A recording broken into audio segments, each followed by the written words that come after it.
আমার বান্ধবী শিল্পী, তার হাসি মুখ, তার চারিদিকে যেমন একটা স্পিরিট, একটা আলো সবসময় চলতো, যেটা আমাদের সবাইকে ছুঁয়ে যেত এবং সবার ভিতরে সে ভালোটা খুঁজে বের করতো।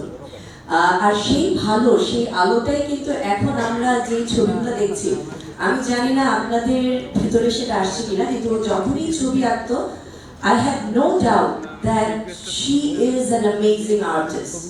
ছবি দেখতে দেখতে আমার মনে হচ্ছিল যে এমনি তো সেলফ নিজস্ব প্রচেষ্টা, শিক্ষা, দেখা সবকিছু মিলিয়ে নিজেকে তৈরি করেছে। সেইভাবে তার ছবি এখানে সেটা দেখে রঙের উপস্থাপনা, এই কম্পোজিশনগুলো নেওয়ার ব্যাপারে হোক, তারপরে এই যে লুক দেওয়া, চোখে এই যে লুক দেওয়া ফিগারগুলোকে, এবং সেই ফিগারগুলোকে কিছু একটা ডিবেট করার ব্যাপার আমাদের ভাবনার সাথে মিলে যাবে এমন কথা না। উনি কিন্তু কিছু একটা করতে চেয়েছে, সব ছবি করতে, সব ফিগারগুলো স্যাডনেস আছে, স্যাড লুকিং চেয়ার আছে। এটা কিন্তু ছবিকে মহিমান্বিত করেছে। ছবিগুলো আমরা যতটুকু দেখেছি এবং দেখতে পাচ্ছি চতুর্দিকে, সত্যি প্রথম ছবি এক্সিবিশনটা আমার বিশ্বাসই হয় না। মনে হয় উনি অনেক পরিপক্ক শিল্পী, অনেক দিনের সাধনা মনে হয়েছে।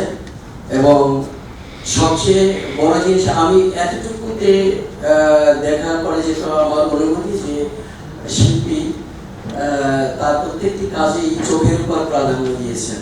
জানি না ওনার নিজের চোখ সুন্দর এই জন্য হতে পারে, তবে অসাধারণ তার প্রত্যেকটা কাজই পোর্ট্রেটের ভিতরে চোখের উপস্থাপনা। এবং মনে হয়েছে যে ওনার চোখ দুটি বিষয়বস্তু, এবং ওখান থেকে চোখের মাধ্যমে কিছু বোঝাতে চান, বলতে চান।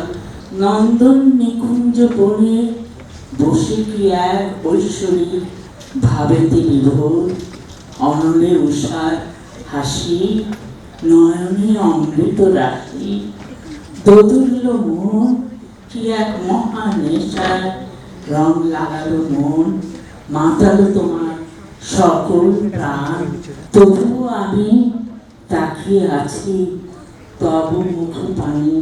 চুপচাপ নিচ্ছুম হয়ে গেল, তখন মনে হলো যে মনের কথাটা, মনের যে your real voice, ওটা আমি শুনতে পারলাম আর কি।